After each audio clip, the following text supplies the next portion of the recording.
오늘 말씀은 마가복음 4장 1절부터 34절까지 해당되는 말씀인데 길기 때문에 다 읽지 않았습니다. 여러분 개인적으로 34절까지 집에 가셔서 같이 읽으시기를 바랍니다. 오늘은 길을 걷다 11번째 비밀이라는 제목으로 같이 말씀을 나누겠습니다. 한번 따라하겠습니다. 비밀. 여러분 어떤 비밀을 가지고 사십니까? 이몽룡과 성춘향의 이야기를 아시죠? 변사또가 춘향이를 괴롭힙니다. 이몽룡이 과거에 급제해서 돌아오는데 그 꼴이 말이 아닙니다. 거지의 복장을 하고 굉장히 초라한 모습으로 나타납니다. 그럼에도 불구하고 이몽룡은 조금도 기죽지 않습니다. 왜냐하면 그는 자기 안에 가지고 있는 진짜 신분이 있기 때문에 그렇습니다. 비록 겉모습은 거지 형식이지만 그가 가지고 있는 비밀이 있기 때문입니다. 그것은 바로 암행어사라고 하는 것이죠. 사또보다 높은 지위에 있어서 이 모든 문제들을 해결할 능력을 가지고 있기 때문에 그는 어떠한 조롱에도 굴복하지 아니하고 당당하게 그 상황들을 이겨내는 것을 볼 수가 있습니다. 여러분, 기독교인과 비기독교인의 차이는 무엇입니까? 단지 기독교인은 교회에 나오는 사람이고 비기독교인은 교회에 나오지 않는 사람이다, 이 차이만 있겠습니까? 여러분, 단순히 외형적 차이만을 가지고 우리는 이야기할 수 없습니다. 근원적인 차이가 있지요. 그것은 바로 예수님을 나의 주님으로 모시고 믿음으로 살아가느냐, 그렇지 않느냐의 차이인 것입니다. 우리는 지난주 예수님께서 가족들을 이야기하실 때에 밖에 있는 사람과 예수님 주위에 앉은 사람을 비교하시면서 새로운 친족의 개념의 경계선을 새롭게 그어 가시는 것을 들었습니다. 예전에는 어느 민족이냐, 너는 어느 지파 사람이냐, 이것이 친족을 나누는 경계선이었다면 이제는 예수님을 따르느냐, 예수님을 수용하느냐, 아니면 예수님 밖에 있느냐, 이것이 앞으로 살아가게 될 삶의 새로운 경계선이 된다고 말씀하고 있는 것입니다.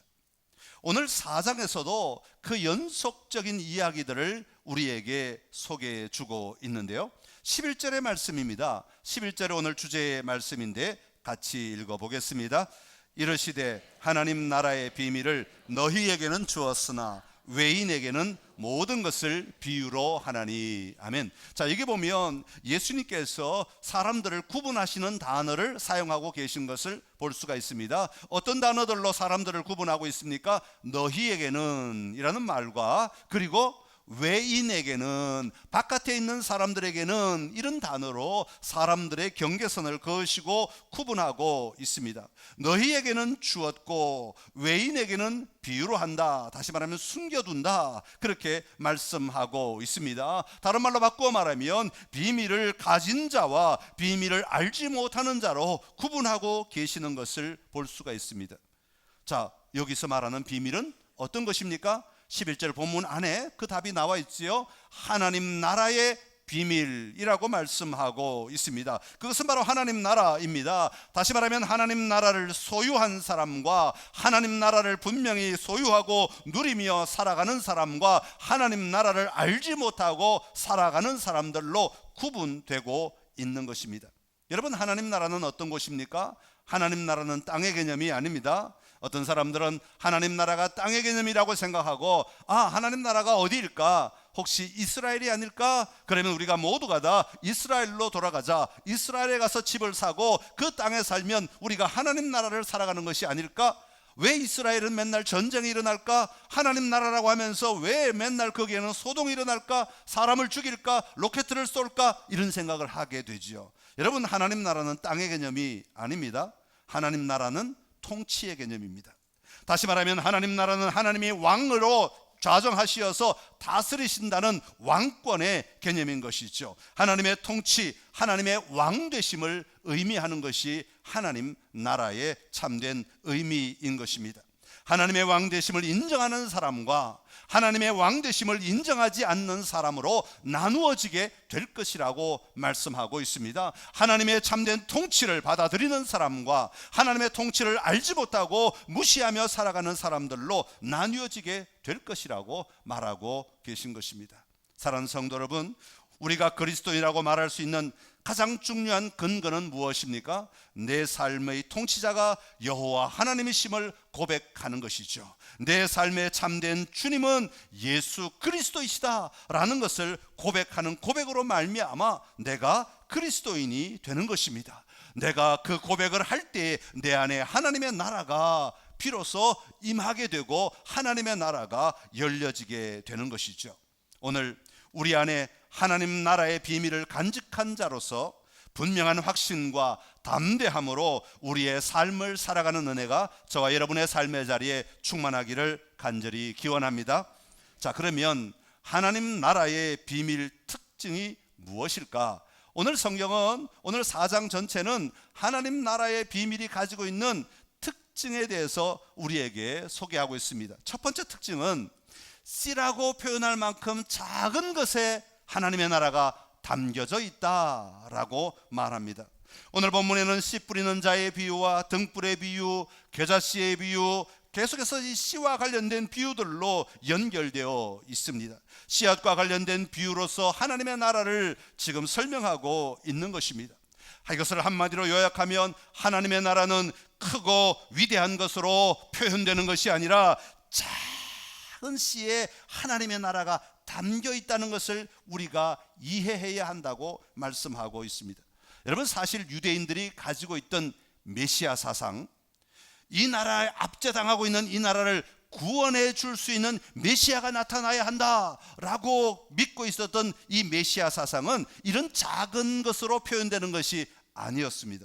매우 거대하고 웅장한 모습으로 표현됩니다. 왜냐하면 여러분, 유대인들을 침략한 나라들을 한번 생각해 보십시오. 작은 나라들 아니었습니다. 거대 제국들이었습니다. 아수르, 바벨론, 페르시아, 헬라 제국, 로마 제국, 이스라엘을 점령한 유대인들을 점령했던 모든 나라들은 다 거대한 제국들이었습니다. 감히 작은 한 나라 옆에 갈 수도 없을 만큼 어마어마한 땅덩어리를 차지하고 어마어마한 군사력을 가지고 어마어마한 권력을 가지고 있는 거대 제국들이 유대인들을 끊임없이 침략해 왔던 것이죠. 그러니까 이런 거대한 나라를 물리치고 임하게 될 하나님 나라, 그러면 당연히 이 나라를 충분히 물리치기에 합당한 크기여야 하지 않겠느냐? 이런 나라들을 물리치기에 합당한 능력이, 힘이 있어야 되지 않겠는가? 이런 생각들을 할 수밖에 없었겠지요. 그래서 구약에서도 하나님의 다니엘을 통해서 이렇게 말씀하실 때 이 유대인들은 그것이 거대한 나라로 올 것이라고 믿었던 것입니다. 다니엘서 2장 44절의 말씀을 한번 보겠습니다. 시작. 이 여러 왕들의 시대에 하늘의 하나님이 한 나라를 세우시리니 이것은 영원히 망하지도 아니할 것이요 그 국권이 다른 백성에게로 돌아가지도 아니할 것이요 도리어 이 모든 나라를 쳐서 멸망시키고 영원히 설 것이라. 아멘. 자, 이것이 유대인들이 붙들고 살아갔던 믿음의 모습이었습니다. 이 모든 제국들을 짓밟고 이길 수 있는 나라, 그 나라가 영원히 서게 될 것이다. 하나님이 그 나라를 우리에게 한 나라를 줄 것이다. 이런 믿음으로 가지고 살았던 것이죠. 그런데 정작 예수님이 이 땅에 오셔서 예수님이 소개하시는 하나님의 나라는 그런 나라가 아니라고 이야기하고 계십니다. 사람들의 눈에 보이는 거대한 통치자의 모습으로 임하지 않는다고 말씀합니다. 세상을 뒤엎어버리는 혁명으로 성취하는 나라가 아니라고 이야기합니다. 세상을 뒤집어 엎는 어떤 권력을 소유함으로 변화되는 나라가 아니라고 이야기하고 있는 것입니다. 오히려 씨와 같이 아주 작은 것 속에 하나님의 나라가 담겨 있다고 말합니다. 지금 보기에는 미약해 보이지만 그 속에 하나님의 나라가 숨겨져 있는 것, 이게 바로 하나님 나라의 비밀의 첫 번째 특징이라고 말씀하고 있습니다. 사랑하는 성도 여러분, 여러분은 예수님을 믿으면서 어떤 하나님의 나라를 기대하고 계십니까? 우리 속에도 구약시대처럼 메시아가 오시면 위대한 통치자로 오셔서 내 삶의 자리를 뒤집어 엎으시고 내가 지금 당하는 어려움이나 내가 당하는 고난이나 내가 당하는 환난들을 완전히 역전시켜 주실 그 하나님으로 혹시 기대하지 않으십니까? 내가 예수님을 믿으면 우리 집안에 큰 변화가 일어나고 안 되던 사업이 갑자기 잘 되고 내 모든 미래의 일에 형통해지는 그런 꿈을 꾸고 있지나 않으십니까? 그래서 그리스도인들 가운데는 예수님을 믿기 시작하다가 낙심할 일이 생기거나 어떤 어려움이 생기면 금방 믿음조차 잃어버리는 사람들이 얼마나 많이 있는지 모릅니다. 왜냐? 우리 안에 그런 믿음들이 있었기 때문입니다. 그러나 오늘 예수님은 하나님의 나라는 심기어진 작은 씨 속에 담겨 있다고 말씀하고 있습니다. 예수님은 주님의 길을 걸어가시면서 하나님 나라를 선포하셨습니다. 많은 사람들이 이제 저 예루살렘에 들어가기만 하면 예수님은 그동안 말씀하신 그 위대한 하나님의 나라가 건설될 것이라고, 다시 말하면 그들이 믿고 기대하던 메시아 왕국이 이루어질 것이라고 잔뜩 기대하며 나는 우편에 나는 좌편에 앉혀달라고 요구하기까지 했던 것이죠. 그러나 정작 예루살렘에 들어가신 예수님의 모습은 어떻습니까? 골고다 언덕으로 올라가는 길이었습니다. 매를 맞는 것이었습니다. 사람들로부터 침뱉음을 당하고 조롱을 당하며 모욕을 당하는 자리에 나아가셨습니다. 그리고 마침내 십자가 위에 달리신 것입니다. 여러분, 얼마나 나약하고 얼마나 연약한 모습입니까? 사람들이 그것을 바라보며 얼마나 많은 사람들이 예수님의 곁을 떠나갔는지 모릅니다. 그러나 세상이 볼 때는 나약하고 아무 힘도 없어 보이는 아주 작은 씨와 같은 모습이지만 그 속에 놀라운 생명의 역사가 있다고 성경은 분명하게 우리에게 말씀하고 있습니다. 오늘 우리 안에 이 생명의 씨로서 살아가는 자들이 되어야 합니다. 지금은 비록 미약한 것 같고, 지금은 내가 사람들 앞에 볼품도 없고 내가 사람 앞에 내어놓을 무엇도 없는 것 같지만 내 안에 하나님의 나라의 생명이 있음을 우리는 분명히 보며 사는 자들이 되어야 합니다. 내 안에 다른 사람은 알지 못하는 생명의 씨앗이 내 안에 심겨져 있음을 분명히 보며 사는 자들이 되어야 하는 것입니다. 여러분, 이 확신으로 우리에게 주어진 삶을 담대하게 살아가는 은혜가 저와 여러분에게 있기를 간절히 기원합니다. 두 번째 특징은 씨가 열매를 맺기까지 땅이 중요하다, 그렇게 말씀하고 있습니다. 하나님 나라의 특징은 땅의 중요성을 강조하고 있습니다. 오늘 본문 3절부터 9절까지 그리고 13절부터 20절까지 말씀을 통해서 땅의 다양한 속성에 의해 이 씨앗의 결과가 결정된다고 말씀하고 있습니다. 보통 이 3절부터 9절까지의 말씀을 씨 뿌리는 자의 비유라고 흔히 우리가 제목을 정합니다. 그러나 오늘 본문을 가만히 읽어보면 씨 뿌리는 자와는 상관없이 땅의 다양한 속성에 따라 그 뿌려진 씨가 어떻게 되는가를 보여주고 있습니다. 오늘 본문에 보면 네 종류의 다양한 땅의 모습이 소개되고 있습니다. 오늘 우리가 보고 있는 개역개정 성경에는 다 똑같이 번역되어 있는 단어들이 있는데 그 단어들을 가만히 살펴보면 참 재미있는 특징들이 있는 것을 봅니다. 4절에 보면 씨 뿌리는 자가 씨를 뿌릴새 더러는 길가에 떨어짐에, 그렇게 말합니다. 여기서 더러는 이렇게 사용하는데 여기서 더러는 이라는 말은 그냥 우리 한국말로 하면 단수일까요? 복수일까요? 복수의 개념으로 사용되죠. 더러는 많이 뿌렸는데 그 중에 일부는, 이런 의미로 사용됩니다만은 원래 의미는 단수입니다. 다시 말하면 하늘의 씨가 거기에 뿌려졌다라는 것을 말하고 있습니다. 그리고 다시 5절에 보면 더러는 흙이 얕은 돌밭에 떨어짐에, 여기 더러는 이라는 단어도 마찬가지 단수입니다. 그리고 7절에 보면 또 더러는 가시떨기에 떨어짐에, 그렇게 말합니다. 여기 더러는도 단수입니다. 한 개입니다. 자, 지금까지 몇 개의 씨가 뿌려졌습니까? 3개의 씨가 뿌려졌습니다. 자, 그런데 이 세 개의 씨가 뿌려지고 난 다음에 그 다음에 또 8절에 등장하는데 8절에도 들어는 좋은 땅에 떨어짐에 그렇게 말합니다. 들어는 좋은 땅에 떨어졌는데 이때 들어는 단수가 아니라 복수입니다. 자, 복수인데 복수는 여러 개라는 것이죠. 몇 개의 씨가 뿌려졌을까요? 요거는 아까 3개였고, 자, 몇 개의 씨가 뿌려졌을까요? 3개의 씨가 뿌려진 겁니다. 어떻게 알 수 있어요? 한 개의 씨에서는 30배가 열렸고, 다른 한 개의 씨에서는 60배가 열렸고, 다른 한 개의 씨에서는 100배가 열렸기 때문에 마가가 의도적으로 이쪽 3개, 이쪽 3개, 사실 반반으로 나누어서 사이좋게 이렇게 나누어 놓은 것을 볼 수가 있습니다. 본문 속에는 다양한 땅의 속성에 따라서 그 뿌려진 씨가 어떻게 되는가 하는 것을 분명히 보여주고 있습니다.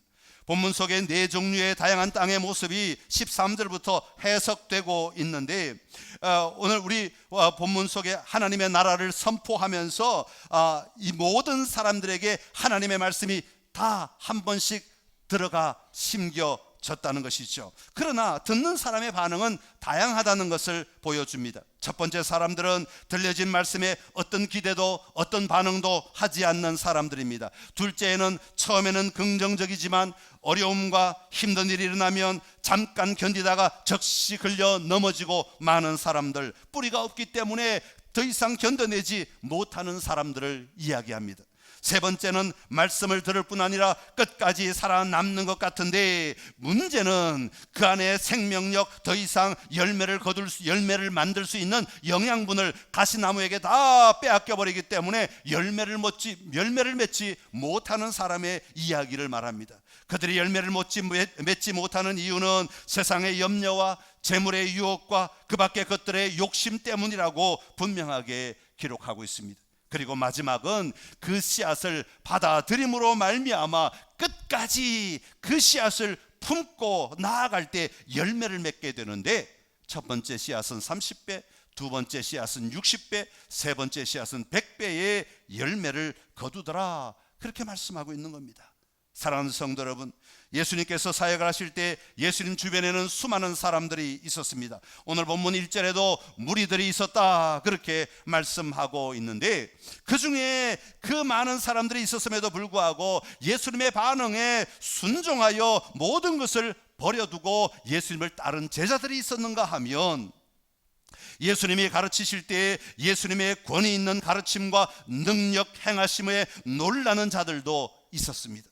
예수님의 사역의 소문을 듣고 예수님께 몰려든 무리들도 있었습니다. 그러나 반대로 예수님의 사역에 의구심을 드러내고 예수님을 어떻게든 몰아내려고 했던 사람들도 같이 있었던 것을 볼 수가 있습니다. 예수님의 선포에 대하여 적극적으로 거절하거나 대적하는 사람들이 있었다고 하는 말입니다. 똑같은 예수님의 말씀이 선포되고 그들에게 들려지지만 그들이 그것을 받아들이지 않으면 그 말씀은 절대로 그들을 변화시킬 수 없고 그들을 새로운 삶의 자리로 이끌고 갈 수가 없는 말씀이 되고 마는 것입니다. 여러분, 오늘 우리가 30배, 60배, 100배의 결실을 보며 누리는 자가 되기를 원하십니까? 그렇게 되기 위해서 20절에 이렇게 해야 한다고 말씀합니다. 우리 20절 말씀을 같이 읽어보겠습니다. 좋은 땅에 뿌려졌다는 것은 곧 말씀을 듣고 받아 30배나 60배나 100배의 결실을 하는 자니라. 아멘. 좋은 땅에 뿌려졌다는 것은 먼저 말씀을 들어야 합니다. 귀로 듣고 마음으로 들어야 합니다. 우리 안에 들려져야 한다는 것이죠. 그 다음에 말씀을 듣고 받아라고 말합니다. 받아들여져야 한다 말합니다. 받아라고 하는 말의 의미는 채택된다, 영접한다, 용인한다, 받아들인다, 내 안으로 가지고 들어와서 그것으로 살아간다라는 그 의미가 담겨져 있는 것입니다. 하나님의 말씀이 들려졌을 때 그 말씀이 내 안에 진리로 가지고 들어와서 그 말씀이 기준이 되고 그 말씀이 절대적인 원리가 되어서 그 말씀대로 살아갈 때에 비로소 열매가 맺히게 된다고 말씀하고 있습니다. 오늘 우리는 주님의 부르심에 응답하여 예수님이 나의 주님이라고 모셔드린 사람들입니다. 이 분명한 믿음의 고백이 우리의 삶의 자리에 30배, 60배, 100배의 결실을 내는 놀라운 삶을 열어내는 힘이 되기를 간절히 기원합니다. 말씀을 수용할 뿐 아니라 말씀대로 살아갈 때 우리는 분명한 결실을 보게 될 것입니다. 이 삶을 누리는 선창의 모든 가족들이 되시기를 간절히 기원합니다. 세 번째로 심겨진 씨가 어떻게 자라는가 하는 것입니다. 하나님 나라가 어떻게 확장되는가 보여주고 있습니다. 26절부터 29절까지 보면 자라나는 씨앗에 대한 비유가 나옵니다. 사람이 땅에 씨를 뿌립니다. 그런데 사람이 자고 깨고 하는 동안에 그 씨가 어떻게 자라는지 알지 못한다, 그렇게 말하고 있습니다. 28절의 말씀을 한번 읽어보겠습니다. 28절입니다. 땅이 스스로 열매를 맺되 처음에는 싹이요 다음에는 이삭이요 그 다음에는 이삭의 충실한 곡식이라. 아멘. 여러분, 우리 속에 심겨진 하나님의 나라는 외형적으로 누구나 볼 수 있도록 어떤 형태를 가지고 변화하지 않는다고 말합니다. 그러기에 사람들 속에 있는 하나님의 나라를 다른 사람들은 잘 알지 못할 수가 있습니다. 다른 사람들이 그 하나님의 나라가 얼마나 위대하고 그 하나님의 나라가 얼마나 능력 있고 그 하나님의 나라가 얼마나 소망 있는지 다른 사람은 잘 알지 못할 수가 있습니다. 그럼에도 불구하고 하나님 나라의 복음에는, 씨앗 속에 담긴 하나님의 나라의 복음에는 능력이 있다고 말합니다. 왜냐하면 그 안에는 생명력이 있기 때문에 그렇습니다. 그래서 시간이 지나가면 지나갈수록 내가 알지 못하는 사이에 그것은 알아서 점점 자라나게 된다고 말합니다. 성장하게 되는 것입니다. 여러분, 우리 아이들, 갓난아이들 엄마 아빠는 매일 보니까 그 아이가 얼마나, 어제보다 오늘 얼마나 자랐는지, 일주일 뒤에 얼마나 자랐는지 잘 알지 못할 때가 있습니다. 그러나 가끔 보는 사람들, 한 달에 어쩌다 한 번 보고 한 몇 달 뒤에 한 번 보면 아니, 이 아이가 이렇게 컸어? 이렇게 말할 수밖에 없죠. 엄마는 키우느라 속상했겠지만, 그러나 가끔 보는 사람들은 이 아이가 얼마나 빨리 성장했는지 눈으로 실감할 수 있게 돼요. 자라나는 과정 속에서는 알지 못할지 모르지만 그 결과를 보면 그 아이가 얼마나 성장했는가를 발견할 수 있는 것처럼, 하나님의 나라는 우리가 살아가는 동안에는 그것이 얼마나 우리의 삶을 변화시키고 얼마나 우리의 삶 속에 놀라운 일을 하고 있는지 드러내지 못할 수도 있고, 그것이 다른 사람들에게 보여지지 않을 수도 있다는 겁니다. 그러나 우리가 궁극적으로 하나님 앞에 서게 될 때 그 하나님의 나라는 궁극적으로 완성이 된다고 말하고 있습니다. 30절에서 32절에 말하고 있는 겨자씨 비유도 마찬가지입니다. 하나님의 나라는 땅에 떨어진, 땅에 심기운 겨자씨 한 알과 같다, 그렇게 말합니다. 여러분, 겨자씨는 얼마나 작은지 모릅니다. 깨는 그래도 만지면 힘이라도 있지만 겨자씨는 만지면 힘도 없어요. 이 안에 무슨 생명이 들어있겠는가 싶을 정도로 굉장히 얇고 가벼운 씨, 아주 작은 씨입니다. 하나님의 나라는 이런 겨자씨 한 알이 땅에 심긴 후에 일어나는 모습과 비슷하다고 이야기합니다. 그 작은 씨가 심겨지지만 나중에 시간이 지나고 나면 어느 순간인가 모든 풀보다 비교가 안 될 정도로 큰 나무가 되고 큰 가지를 내게 된다고 말합니다. 어느 정도까지? 새들이 깃들일 정도까지 된다고 말하고 있습니다. 그 과정을 우리가 다 볼 수 없고, 그 과정 속에서 풀들에 가려져서 그 자라는 것이 얼마나 자라고 있는지 우리가 미처 알지 못할지 모르지만 어느 순간에 그것이 나무가 되어 있는 것을 발견하게 될 것이라고 말하고 있는 것입니다. 사랑하는 성도 여러분, 하나님의 나라는 인간의 어떤 수고로 인해 자라나는 것이 아닙니다. 오직 하나님의 주권, 하나님의 통치, 하나님의 왕되심에 의해 이루어져 가는 나라가 하나님 나라입니다.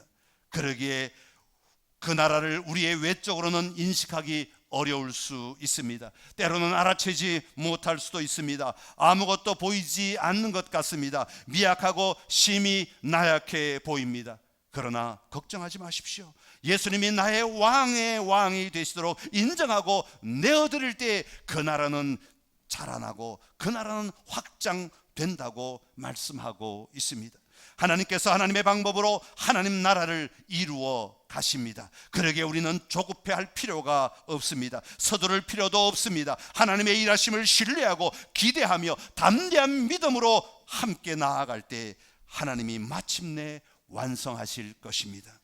21절과 22절에 보면 등잔대 위에 등불은 반드시 모든 것을 비치게 될 것이다. 그 등불 앞에 모든 것이 반드시 드러나게 될 것이다. 숨겨진 것이 없게 될 것이다. 그렇게 말씀하십니다. 하나님 나라의 비밀은 감추어 두는 데 목적이 아니라 널리 알리는 데 목적이 있다는 의미입니다. 반드시 드러나게 될 것이다. 반드시 나타나게 될 것이다 말씀하고 있습니다. 22절의 말씀을 세 번역으로 한번 읽어보겠습니다. 숨겨둔 것은 드러나고 감추어둔 것은 나타나기 마련이다. 아멘. 어떤 상황 속에서도 복음은 복음으로서 드러나게 되어 있습니다. 언젠가 하나님의 나라는 모든 사람에게 드러나게 될 것입니다. 지금은 아직 숨겨져 있고 아직은 작은 것 같아도 절대로 그대로 있지 않습니다. 내 안에 하나님 나라는 아무 능력이 없는 것 같고 아무런 영향력을 끼치지 못하는 것 같고 내 삶에 아무런 변화를 주지 못하는 것 같지만 그렇지 않습니다. 하나님의 나라는 생명력이 있어서 내 삶을 지금도 이끌어 가시고 움직여 가고 계십니다. 예수님은 사역을 시작하시면서 주님의 주의 길을 걸어가고 계십니다. 만유의 주님으로서의 길을 걸어가신 것이죠. 주의 길을 끝까지 걸어갈 때 마침내 주의 사역이, 주의 길이, 주의 일이 완성되는 것이죠. 여러분, 성경이 보여주고 있는 주의 길의 끝은 무엇입니까? 사람들이 받아들이기 어려운 보잘것 없는 것 같은 십자가 아니었습니까? 사람들은 메시아라고 하면 크고 위대한 모습을 상상하였습니다. 그러나 예수님의 메시아 되심은 숨겨져 있었습니다. 그래서 사람들이 십자가에 달린 예수를 바라보며 조롱하였습니다. 침뱉었습니다. 욕하였습니다. 그런데 그렇게 침을 뱉고 조롱하고 욕을 한 그 예수님이 무덤 속에서 사흘 만에 부활하신 것입니다. 예수님이 죽음을 이기시고 승리하신 것입니다. 사람들의 눈에 볼 때는 그 속에 하나님의 나라가 보이지 않는 것 같고 그 속에 생명의 능력이 보이지 않는 것 같고 그 속에 아무것도 없는 것 같아서 그를 조롱하고 그를 채찍질하고 그에게 침을 뱉고 그를 무시하였지만 정작 주의 길이 끝날 때 보니까 하나님의 나라 부활의 완성을 우리에게 보여주신 것이죠. 진짜 생명이 무엇인지를 몸소 드러내 보이신 것입니다. 사랑하는 성도 여러분, 우리가 주의 길을 걸어가다 보면 지금은 하나님 나라가 숨겨져 있어서 우리가 아무 능력도 없이 아무 힘도 없이 그리스도인이라고 하는 이 능력을 무엇으로 보여줘야 될지 알지 못하고 살아갈 때가 참 많습니다. 그러나 여러분, 낙심하지 마십시오. 주의 길을 끝까지 걸어가면 주님이 기뻐하시는 거대한 하나님 나라가 우리 눈앞에 펼쳐지는 것을 우리 모두가 경험하게 될 것입니다. 그때까지 내 안에 있는 믿음 붙들고 끝까지 좋은 밭으로서 주님을 누리며 살아가는 은혜가 저와 여러분 안에 충만하기를 간절히 기원합니다. 기도하겠습니다. 참 좋으신 우리 하나님 아버지, 예수 그리스도로 말미암아 우리에게 새로운 생명의 씨앗을 심겨주시고 그 씨앗 안에 생명이 있게 하시며 그 씨앗 안에 하나님의 나라가 들어있게 하여 주시니 감사합니다. 하나님, 우리가 예수 그리스도를 나의 주님으로 믿음으로 말미암아 내 안에 이 씨가 심겨져 있음을 분명히 믿고 살아가는 은혜가 있게 하여 주시옵소서.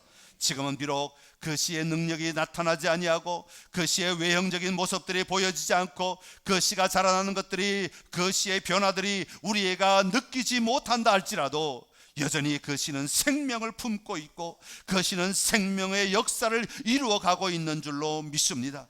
주님 다시 오실 때, 마침내 주님 앞에 서게 될 때 우리는 그 하나님의 나라를 온전히 누리게 되고 그 생명의 능력을 누리며 살아가는 복된 날이 우리 앞에 있게 될 줄로 믿습니다. 모든 사람들 앞에 드러나게 될 그 날을 바라보며 오늘 우리가 낙심하지 아니하고 절망하지 아니하고 담대하게 이 믿음의 삶을 살아내는 은혜가 있게 하여 주시옵소서. 그리하여 주님 앞에서 30배, 60배, 100배의 결실을 보며 누리는 삶이 되게 하여 주옵시고 많은 사람들에게 소망을 주는 삶이 되게 하여 주시옵소서. 예수님의 이름으로 기도드리옵나이다. 아멘.